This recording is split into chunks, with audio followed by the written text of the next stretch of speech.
नमस्कार। मैं फिर आप सबके सामने उपस्थित हो गई हूँ। सभी बड़ों को मेरा प्रणाम, छोटों को बहुत सारे प्यार। आज जिनके बर्थडे, मैरिज एनिवर्सरी या कोई स्पेशल डे, उन सब के लिए मेरे तरफ से बहुत सारे शुभकामनाएं। आज मैं आप लोगों के सामने एक ऐसे इंसान से बात करूंगी और आप लोगों से भी मिलाऊंगी जिनको देख के, जिनको सुन के शायद आप हैरान हो जाएंगे। नहीं, हैरान नहीं, मतलब शायद आप इंस्पायर्ड हो जाएंगे। इतना इंस्पिरेशन उनसे मिलेगा, एटलीस्ट मुझे तो मिला है, आई एम श्योर आप सबको मिलेगा। मैं थोड़ा सा बताऊं कि वो एक लेडी कलकत्ता में रहती है और उनका नाम है नीलांजना। मेरे हिसाब से इतना इंट्रोडक्शन उनके लिए बहुत है। इससे ज़्यादा मैं उनको इंट्रोड्यूस करने का, मुझे लगता है, मेरा हक नहीं है। मतलब उनका नाम और उनका काम उनको अपने आप सबके सामने इंट्रोड्यूस कर देता है। ये एक ऐसे लेडी है जो बचपन से ऐसे एजुकेशन लेके बड़ी हुई है। उनको ऐसा लगता है कि दूसरों के लिए कुछ करना, ये उनका पार्ट ऑफ हर लाइफ और ये उनका जिम्मेदारी है, ये उनका धर्म है। और कभी भी दूसरे के लिए कुछ करो तो रिटर्न में कुछ एक्सपेक्ट मत करो। जो हमारे सभी शास्त्रों में भी लिखा है, गीता में भी लिखा है कि फल की इच्छा मत करो, काम किए जाओ। और एक कहावत भी है कि नेकी कर दरिया में डाल। पर उनके लिए ये कर्म और ये नेकी मेरे ख्याल से बहुत छोटा शब्द है। जिस तरह से वो दूसरे के लिए सोचते हैं, करते हैं, उनके जीवन में ऐसे बहुत सारी घटनाएं हैं। एक घटना आज हम सुनेंगे उनके मुंह से, जो सुन के मैं तो हिल गई और आई एम श्योर कि आप सब लोग हिल जाएंगे कि ऐसे भी होता है। चलिए पहले उनसे सुन लेते हैं, फिर आगे बात करेंगे। बोलिए नीलांजना। मेरी मम्मी की बर्थडे थी 5 सितंबर 2020। रात को 11:15 बजे हम घर से निकले, मम्मी पापा के घर से सेलिब्रेशन के बाद। और फिर हम जैसे एक टर्न लिए घर से निकल के, तो सुना किसी की चीख, मतलब बहुत, it was scream, you know, asking for some help. और वो मुझे बचाओ, मुझे बचाओ, कोई लड़की थी। तो सुन के मैंने मेरे हस्बैंड को बोली कि गाड़ी अभी रोको, गाड़ी रोको। और मेरी बहन की कार भी पीछे थी, तो हम लोगों ने गाड़ी रोका। तो फिर उन लोगों ने भी गाड़ी रोक दी। मेरी बेटी भी पीछे थी, मेरी कार के पीछे। तो बस कार से उतर गई मैं। उसी के समय देखी कि एक बहुत स्पीड से एक सेडन आके उधर खड़ी हो गई। और फिर हमने देखा कि जब भी वो गाड़ी जब खड़ा हो गया, उसके बाद उधर से अंदर से किसी को धक्का देके जैसे निकाल दिया बाहर। तो and she was a battered woman, very badly injured और ट्रॉमेटाइज्ड ऑल्सो, कि उसको पूरा मुंह से खून निकल रही थी। और वो मुझे बोल रहे थे, मुझे हेल्प कीजिए, मुझे हेल्प कीजिए, मुझे ये मोलेस्ट कर रहा है। तो हमने उसको जैसे बाहों में ले लिया, और उसके पास जाके, और उसके फिर मैंने उसने बोला कि ये लड़का मुझे गाड़ी से उतरने नहीं दे रहा था और मुझे अब्यूज़ कर रहा था, आई वॉज बीइंग बिटन। तो उसके बाद हमने बोला कि ठीक है, तुम रुको, हम देख रहे हैं गाड़ी में। तो बोली मेरे सारे सामान गाड़ी में है। तो I wanted to intercept that person. तो मैंने गाड़ी के सामने जाके बोली कि थोड़ा रुक जाइए, बात क्या है, बोलिए। तो व्हाट द चैप डिड, वो पीछे ले गया गाड़ी को और मुझे एक जाके मतलब एक धक्का दे दिया। तो धक्का देने से मैं गिर गई, मेरे सर पे चोट आ गई थी, तो और खून भी बह रही थी। और उसके बाद क्या देखा मैंने, वो गाड़ी फिर से पीछे लिया और बहुत स्पीड लेके जैसे 70-80 किलोमीटर के ऊपर ही होगा, मतलब बहुत ज़्यादा स्पीड में, जैसे कोई लाइक हीरो जैसे गाड़ी चलाता है वैसे एकदम मेरे पैर के ऊपर से गाड़ी लेके चला गया। और उसके बाद I lost my senses for flicker of an eyelid. कुछ सेकेंड्स के लिए मुझे होश भी नहीं थी। तो मैंने होश जब संभाली तो उसके बाद सबने बोला कि जस्ट स्टे स्टिल। तो तब मैंने रियलाइज़ किया कि मेरे सर भी फट गई है और मेरे पैर में बहुत दर्द हो रही थी।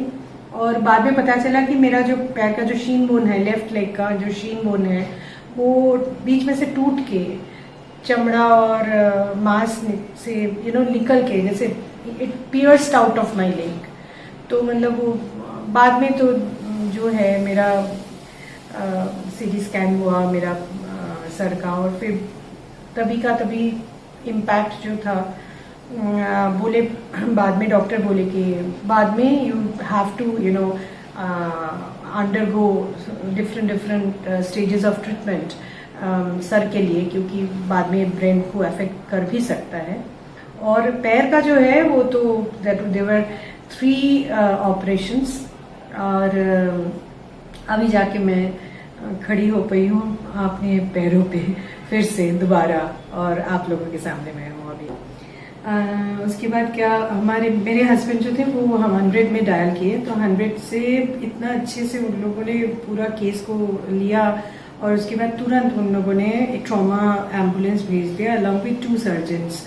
और वो लोग आके पूरा हमको ले जाके, अच्छा वो स्ट्रेचर में जब ये लोग मुझे लेने आए तो मैंने बोला मैं खुद चढ़ूंगी स्ट्रेचर में, because it was very difficult for me otherwise to ask someone to handle my leg. तो मेरा अपना लेग जो है वो तो ऐसे ही पूरा बिखर के वैसे पड़ा हुआ था, तो उसको मैंने खुद हाथ से उठा के स्ट्रेचर में डाला। And when I entered the emergency, मेरा मास्क नहीं था, तो मैंने पहले बोला कि मुझे मास्क दीजिए, मेरा कोरोना हो जाएगा। So people were actually like they were surprised कि कैसे मेरे सर से खून निकल रही थी। और उन लोगों ने जब मुझे बोला कि आपको ना लोकल एनेस्थेशिया, फुल एनेस्थेशिया कुछ नहीं कर पाएंगे, because you have 2 open wounds, आपके पैर में भी वुंड है और सर में भी आपकी चोट है। तो वो सर से स्टोन चिप्स निकली थी, क्योंकि मैं रास्ते में गिर गई थी, तो उसमें फिर 6 टाके लगे। और इन लोगों ने ना तभी टेम्पोररीली मेरा पैर को सेट किया विदाउट एनेस्थेशिया। तो it was a very painful journey for me at that point of time. और उसके बाद एक प्लास्टर करवा दिए, और I was made to wait for 1 day, because मेरा कोरोना का टेस्ट नेगेटिव होना ज़रूरी था एक ऑपरेशन के लिए, मेरा जो पैर का ऑपरेशन उसके लिए। और ये 5 तारीख रात को हुआ था, तो 6 तारीख आई हैड टू वेट। जहाँ पे सस्पेक्टेड कोरोना पेशेंट्स होते हैं वहीं पे हमको भी लेके गए ये लोग, और हॉस्पिटल में उसमें 7th आफ्टरनून को मेरा ऑपरेशन जो हुआ फुल एनेस्थेशिया करके। और उसके बाद भी और 2 ऑपरेशंस हुई हैं मेरे पैर में, जो जिसको बोलते हैं करेक्टिव सर्जरीज, क्योंकि वो जो पहले ऑपरेशंस के बाद टाके निकाले जाते हैं, उसके बाद फिर से जो ऊन था मेरा ओपन ऊन था उसको प्लास्टिक सर्जरी किया गया, फिर और एक सर्जरी था। तो मतलब 3 सर्जरी के बाद और एक सर्जरी में मेरे 2-3 स्क्रू निकाले हैं, जिससे पैर का मूवमेंट थोड़ा स्मूथ होगा। तो ये सब करके 25 दिसंबर को मैं एक्चुअली खड़ी हो पाई मेरे पैर के ऊपर। और बीच में जो हुआ, actually this was a police case, तो police was actually very confuse कि ये ड्रंक एंड ड्राइविंग का केस है कि नहीं। पर उसमें फिर बाद में हम लोगों ने वी हैड टू इंटरवेन, और हमारे कोई जर्नलिस्ट फ्रेंड्स भी थे, तो उन लोगों के साथ बात करके हम लोगों ने जो पूरा जो ये जो घटना हुई है, दुर्घटना जो हुई है, तो उसके बारे में हम लोगों ने जर्नलिस्ट फ्रेंड्स को बोले। तो ये लोग क्या किए ना, ये लोग सब मिलके next day, it was like 6th of September, सारे न्यूज़ चैनल्स और न्यूज़पेपर में मेरे ये जो मैंने जो किया, किसी लड़की को बचाने के लिए अपनी जान, ऑलमोस्ट मेरी जान जा रही थी कार के नीचे, तो वो घटना जो है वो एकदम फैला के पूरा वो लोग लिख दिए। और ऐसा भी हुआ है कि 7th को जैसे हमारे इधर के न्यूज़ चैनल्स थे, they started interviewing my husband, my daughter, my sister, my brother in law, everyone, because ये लोग विटनेस थे मेरे घटना की। और उसके बाद पुलिस ने भी स्ट्रिंजेंट एक्शन ले लिया, एक केस दर्ज हो गई। और हमारे जो सीएम हैं ममता बनर्जी जी, उन्होंने मेरे पास मैसेज भेज दिया।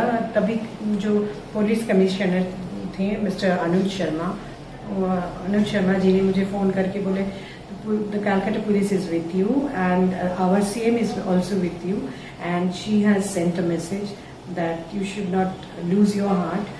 और हम लोगों ने वो 6 घंटे के अंदर ये जो कल्प्रिट है उसको हम लोगों ने पकड़ लिया। और मैडम ममता बनर्जी का इंटरवेंशन से मेरा जो पूरा हॉस्पिटल बिल है करीब 6-6.5 लाख रुपया पूरा का पूरा the West Bengal government has taken care of it. तो ये है एक है। और हमारी इधर की जो राज्य महिला कमीशन की जो चेयरपर्सन है लीना गंगोपाध्याय मैडम, तो उन्होंने भी आए। और ममता बनर्जी जी मुझे फ़ोन करके पूछी कि मैं कैसी हूँ, सब मतलब इतना सहारा मुझे मिली, ना तो जर्नलिस्ट से, ना तो मेरे वेस्ट बंगाल के बंगाली से, सारी वर्ल्ड में जहाँ जहाँ पे ये खबर पहुँची थी, सारे Bengalis they were all with me and they were just like boosting my confidence to get through this kind of situation। मेरा जो पेनफुल जो जर्नी थी वो बहुत आसान हो गई इन सब के सहारे। और मैं आभारी हूँ मेरे जो गवर्नमेंट है, स्टेट गवर्नमेंट है, मेरी सीएम जो है, तब की जो एक्स पुलिस कमिश्नर है, तो the ex chairperson of state Mahila commission, state women's commission, सबके पास मैं मतलब I am so grateful to them and all the journalist who have stood by me and all the people who have given confidence and kept their faith in me that I'll be able to get through this painful journey with ease। ये घटना सुनने के बाद मुझे तो ये goosebump आ रहा है और मेरा अंदर में क्या चल रहा है, उथल पुथल जिसे कहते हैं, क्या फीलिंग्स चल रहा है, मैं एक्सप्लेन नहीं कर पाऊंगी। एंड आई एम श्योर आप लोगों का भी ये हाल होगा। पर एक बार हम नीलांजना की जगह पे खुद को खड़े करके सोचते हैं, क्या हम भी वही करते जो नीलांजना ने किया? अगर मैं खुद को पूछूंगी ना तो शायद मैं इतना हिम्मत नहीं दिखा सकती थी। शायद मैं 100 कॉल करती, शायद मैं थोड़ा सा हंगामा करती, थोड़ा सा लोगों को चिल्ला के बुलाने का कोशिश करती, भीड़ जमा करती, पर खुद जाके जिस तरह से उन्होंने किया शायद मैं नहीं कर पाती। और ये करने के लिए ना बहुत हिम्मत चाहिए। अब हो सकता है कि इन्होंने पहले भी ऐसे बहुत काम किया, ऐसे करते करते उनमें हिम्मत आ गया, पता नहीं। चलिए उनसे सुनते हैं कि इतना हिम्मत उनमें कहाँ से आया, जरा बोलिए। ये जो साहस की बात है, साहस तो एक्चुअली वो आपको मिल जाती है आपकी पेरेंट्स से, आपकी माता पिता जो हैं, आपकी जो स्कूल है, इससे मुझे भी ऐसे ही मिला। ये आप मानिए कि ये मेरा धन है, मेरी माता और पिता से मिली हुई धन है ये मेरी। और जो स्त्री धन बोलते हैं ना, मुझे ये स्त्री धन मिल गई है मेरी मम्मी पापा से। और मेरी जो स्कूल है मैथुन कॉलेजिएट स्कूल, मेरी जो कॉलेज है, इनके जो टीचर्स थे मेरे जो मुझे those who have shaped me up the person into the person who I am, वो मुझे उनकी देन है, जो साहस है ये उनकी ही देन है।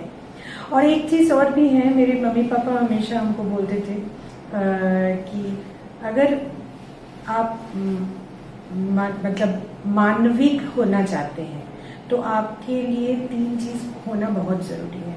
एक है सम्मान के साथ सीना तान के खड़ा हो जाना, और एक है ना आपका जो स्पाइन है वो भी सीधा रखना, और तीसरी बात है मन में कारेज होना, यानी कि साहस रखना कि कोई भी डिफिकल्टीज हो, आप ये सीना तान के सर ऊपर करके, सर को ऊंचा करके आप एकदम दृढ़ता के साथ आप आगे बढ़े। तो ये जो चीज़ है ये हमने मेरी मम्मी पापा से और मेरे टीचर्स से, मेरे एनवायरनमेंट से मुझे मिली है। और शायद इसी के लिए मेरी जो फर्स्ट मैरिज थी it was abusive, very abusive marriage. तो मेरी 3 साल की चाइल्ड, मेरी बेटी, तो उसको लेके जब हम निकल के आए थे तब मेरी उम्र थी 27 साल, और 4 साल की मेरी एक वैवाहिक जीवन थी। तो वो उससे हम जब निकल के आए हैं तो ये साहस लेके आए थे कि मेरे मम्मी पापा की दी हुई कॉन्फिडेंस मेरे अंदर थी। और उसके बाद मुझे अभी तक चलने में यही साहस, यही कॉन्फिडेंस और यही क्या बोले सर ऊंचा करके जीने का जो इच्छा है वो अभी तक मेरी सहारा बन के है। अभी मैं I have lost my father, I just have my mom with me, my mother, पर अभी तक वो साहस जो है वो मेरे अंदर जागरूक है, और मैं आगे भी चलते यही साहस के साथ जीना चाहती हूँ, आप लोगों का आशीर्वाद और शुभकामना के साथ। आपने देखा जो मैंने एक्चुअली शुरू में बोला था कि ये एजुकेशन लेके वो बड़ी हुई है, कि ये उनका लाइफ में ये उनका ड्यूटी है, उनका मोटो है दूसरों के लिए करना, और हर इंसान को ऐसे करना ही चाहिए। ये वीडियो के बाहर भी मैंने उनसे बात किया। मैंने उनको एक बार पूछा था कि सच में इतना हिम्मत मुझ में नहीं है, कैसे दूसरों के लिए इतना कुछ कर पाते हो। तो उन्होंने मुझे क्या कहा था पता है? उन्होंने कहा था देखिए जैसे आर्मी है, पुलिस है, हमारे जो डिफेंस में जितने भी लोग हैं, एयरफोर्स है, नेवी है, ज़रूरी नहीं कि आपको वो डिफेंस ज्वाइन करना है या पुलिस में ज्वाइन करना है और तभी आप अपने देश को और देश की जनता को बचाओगे। क्यों? देश आपका भी तो है, जितना उनका है, डिफेंस में रहने वाले लोगों को जितना है उतना आपका भी देश है, और वहाँ के लोग आपका उतना ही प्रिय है। तो उनको बचाने के लिए, देश के अच्छाई के लिए आपको क्यों सोचना है कि मैं आम जनता हूं, मैं कैसे करूंगी। आप ये सोचिए कि हर एक इंसान का ये ड्यूटी है। सच में मुझे ना वो आंसर सुन के ना मैं हिल गई। मैं कभी इस तरह से नहीं सोचा। मैं ये सोचती हूँ प्रॉब्लम है, पुलिस को कॉल करो। मुझे कभी ये नहीं लगा कि ये मेरा भी ड्यूटी है, मेरा देश है, मेरा देश के लोग हैं। तो इस तरह जिनका सोच है वो तो ऐसे ही काम करेंगे, पर जितना उनको मैं सुन रही हूँ ना, मेरे अंदर बहुत कुछ हो रहा है। मैं एक्सप्लेन शायद इतना अच्छे से नहीं कर पा रही हूँ बातों में, पर अंदर मेरा बहुत कुछ चल रहा है। तो मैं चाहती हूँ अभी नीलांजना आप सबके लिए एक मैसेज दे। अगर आप इनको कुछ कहना चाहते हो, कोई संदेश आप देना चाहते हो तो प्लीज आप दीजिए। मैसेज वैसे कुछ नहीं है, इतना मैसेज नहीं देना चाहती हूँ मैं। एक बस अपील करना चाहती हूँ, जो मम्मी पापा हैं, हम लोग हमारे जैसे उम्र के जो मम्मी पापा हैं जिनके हाथ में बच्चों की देख रेख की मतलब रिस्पॉन्सिबिलिटी है, इनके लिए आप ना कोई जैसे लड़की या लड़का मत बनाइए, अच्छा ह्यूमन बीइंग बनाइए। जो अच्छा ह्यूमन बीइंग बन जाए ना तो वो ही ना सोसाइटी के लिए, समाज के लिए बहुत उपकार हो जाए। क्योंकि कोई अगर एक लड़का बनाए तो उनमें जो वाइसेस जो हम लोग देखते हैं सोसाइटी के अंदर जो है कि एक लड़का मतलब उसका थोड़ा मान बढ़ा है सोसाइटी में, एक लड़की की मान थोड़ी घटी हुई है, ऐसा मत कीजिए। एक ह्यूमन बीइंग बनाइए जो अपना लिंग का जो आइडेंटिफिकेशन या अपना जेंडर की जो आइडेंटिफिकेशन वो खुद ब खुद उनको समझ में आ जाएगी। तो एक यूनिफॉर्म अपब्रिंगिंग होनी चाहिए, नहीं तो ये जो समाज है ना ये ऐसे पीछे ही रह जाएगी। और हमारे जो बेटे और बेटियां हैं आगे चलते भी वैसे हम जैसे अब्यूज से गुजरे हैं कभी कोई या अभी तक कोई है ऐसे टाइप की मैरिज में या रिलेशन में या कोई भी सेक्टर में, शायद कोई ऑफिस में भी अब्यूज होता होगा, तो उसके अंदर हम लोग ना चाहते हुए भी रह जाते हैं। आगे चलते हमारे जो फ्यूचर जनरेशन्स हैं, जैसे हमारी बेटी या बेटे जो भी है, उनको ये एब्यूज में रहना नहीं पड़ेगा। तो एक अच्छा ह्यूमन बीइंग होना बहुत ज़रूरी है। अच्छा लड़का या अच्छा लड़की नहीं चाहिए एक अच्छा ह्यूमन बीइंग जो हमारे समाज को आगे बढ़ाए। ये गई एक बात। और दूसरी बात ये है कि जो हमसे छोटे हैं वो लड़की या लड़के जिनको ये एब्यूज सहना पड़ता है, मैरिज में हो सकता है, यानी कि वैवाहिक संबंध या कोई रिलेशनशिप, ये हस्बैंड वाइफ का, जैसे कोई गर्लफ्रेंड बॉयफ्रेंड का या बॉयफ्रेंड का, गर्लफ्रेंड का। आजकल के ज़माने में हम लोग खुली तरीके से बात भी नहीं कर पाते हैं, तो ये एब्यूसिव रिलेशन से निकलना बहुत ज़रूरी है। कहीं पे भी कोई एब्यूज़ प्लीज़ वो सहन मत कीजिएगा, उनसे निकल के आइए। अगर खुद से नहीं हो रहा है तो हेल्प लीजिए, बहुत सारे हेल्पलाइंस हैं, उसका हेल्प लीजिए। साइकियाट्रिस्ट हैं, कोई ट्रॉमा है तो एब्यूज़ का, उससे निकलने के लिए साइकियाट्रिस्ट का सहारा लीजिए। प्रोफेशनल हेल्प ज़रूरी होता है हमेशा, तो वो भी लीजिए। पर बस ये समझ लीजिए खुद से खुद को प्यार करना बहुत ज़रूरी है। किसी और को आप प्यार करें चाहे ना करें, खुद को प्यार करें, खुद से प्यार करें। बस ये ध्यान में रखिएगा। 3 चीज़ बड़ी ज़रूरत है आपकी ध्यान में रखने के लिए। एक है आप अच्छे हैं, आप सुंदर हैं और आप एक ह्यूमन बीइंग हैं। तो बस ये ज़रूरी 3 चीज़ें याद रखिए, देखिए ज़िंदगी आसान हो जाएगी आगे चलते। उसका मैसेज सुना आप लोगों ने। आप लोग समझ सकते हो कि मेरा ऐसा मिक्स्ड एक फीलिंग्स हो रहा है। मुझे ऐसा लग रहा है मैं अभी किसी के लिए कुछ करना चाहती हूँ, इतना मुझे ऐसा फील हो रहा है। सच में हर एक पेरेंट्स को अपने बच्चों को इस तरह से बड़ा करना है। ये मत सोचो कि मैं लड़का हूँ, मैं फिजिकली स्ट्रांग हूँ, तो मैं मेरे से जो भी वीक है उस पर मैं कुछ भी कर सकता हूँ। वैसे मैं ऐसा नहीं बोल रही हूँ कि सब लड़कियों पे अटैक होता है, कभी कभी बॉयज़ पे भी होता है। मतलब ये ऐसा हो गया ना, जो ज़्यादा पावरफुल है वो वीक को अटैक करते हैं, जो उससे दुर्बल है उससे पर ये जो सोच है हमारा, ये नहीं होना चाहिए। आप फिजिकली स्ट्रांग होने के साथ साथ मेंटली भी स्ट्रांग बन जाइए। आप नीलांजना के बारे में सोचिए।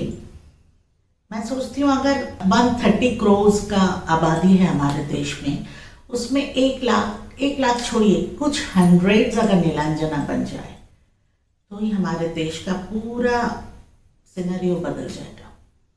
और ये अभी हमारा जिम्मेदारी है। मैं आपको एक बात बताऊं, ये जो इंसिडेंट नीलांजना के साथ हुआ है ना, पहली बार इतना भयंकर एक्सीडेंट हो गया, पर वो हमेशा इस तरह से दूसरों का मदद करती रहती है। और मैं आपको बोलती हूँ, ये इंसिडेंट में ऐसे भी हो सकता था कि आज नीलांजना हमारे बीच में नहीं होती, पर इतना कुछ होने के बावजूद कल अगर फिर से सेम इंसिडेंट हो, नीलांजना फिर से भाग के जाएगी, फिर से उसको बचाएगी। उसको देख के उसका स्माइल, उसका बात करने का तरीका इतना कूल, इतना प्लेजेंटली वो बात कर रही थी, आप लोगों को लगा कि उसके साथ ऐसा कुछ हुआ है। मतलब कितना मेंटली स्ट्रांग है और अपने काम में कितना फोकस है।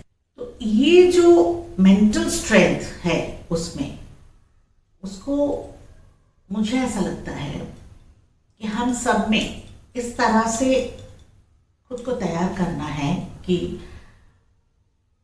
हर एक समय जिसका भी जो प्रॉब्लम है, एक दूसरे के साथ खड़े हो जाना है। इसमें एक दुख की बात मैं आपको बताऊं कि इतने लोगों को मदद वो करती है, कर चुकी है ऑलरेडी। ये ऐसे मदद भी नहीं है कि छोटा मोटा, आप समझ सकते हो। इसके बाद ऐसे भी होता है, कुछ लोग उसको पहचानने से, उसका साथ देने से इनकार कर देते हैं। पर अगर 5 लोग इनकार करते हैं ना, तो 5000 लोग उसका हाथ पकड़ के रखती है। जैसे आज से मैं नीलांजना का हाथ पकड़ के रखूंगी, और मुझे ऐसा लगता है आप सब भी नीलांजना के साथ रहेंगे। जिन लोगों के लिए ये करती है और इतना एक्सट्रीम हो जाता है, उसके बाद भी नीलांजना सोचती है कि कोई बात नहीं, ये मेरा धर्म था, मैंने कर दिया। ऐसे सोच अगर हम सब में आ जाए ना, तो हमारा देश ही बदल जाएगा। मैं बार बार बोल रही हूँ। और हम सबको पता है कि हमारे देश में महिलाओं के लिए तो बहुत खराब, बहुत बदतर जिंदगी। आप और हम शायद बहुत अच्छा जिंदगी बिता रहे हैं। देखिए, इतना सिक्योर माहौल में मैं बैठ के आप लोगों से बात कर रही हूँ, पर बाहर की दुनिया इतना सिक्योर नहीं है। तो हम सबको आज से ठान लेना है जो हम कर सकते हैं। जैसे मैं कर सकती हूँ तो डेफिनेटली करूँगी, और मैं चाहती हूँ कि आप लोग भी करें। जैसे मैं आज नीलांजना को आप सबके सामने लाई हूँ, वैसे आप लोग भी जितना हो सके ये वीडियो शेयर करिए और हर एक को दिखाइए, हर एक को इंस्पायर होने का एक मौका दीजिए। हो सकता है कल हमारे बीच में से और भी बहुत सारे नीलांजना बाहर आ जाए, और जिस दिन ऐसा होगा, सच में मानिए, मैं और आप सब बहुत खुश हो जाएंगे और हमारी जिंदगी भी बहुत अच्छा हो जाएगा।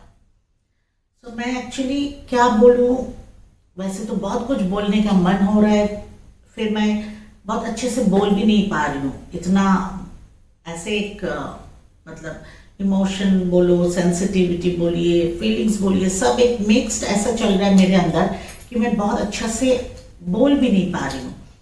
बट आई एम श्योर कि आप सब लोग समझ गए मैं क्या बोलना चाह रही हूँ। आज इतना ही। My channel Shades of Life with Molly like करिएगा, शेयर करिएगा। सब्सक्राइब नहीं किया तो कर लीजिएगा, और कमेंट तो ज़रूर करना। एक्चुअली कमेंट आप लोग आज मेरे लिए मत करिए, नीलांजना के लिए करिए। मैं आप लोगों के हर एक कमेंट नीलांजना तक पहुंचाऊंगी। Really salute to Nilanjana. मतलब ऐसे लेडी मैं तो मेरे लाइफ में नहीं देखी, पहली बार मैं ऐसे एक लेडी से मिली। पर मैं रिक्वेस्ट कर रही हूँ आप सबको कि कोशिश करिए, हमारे अंदर जो नीलांजना है उसको हम धीरे धीरे जगाएं और उसको वो हिम्मत दें कि इस तरह के काम हम भी कर सकें। आज इतना ही। नमस्कार।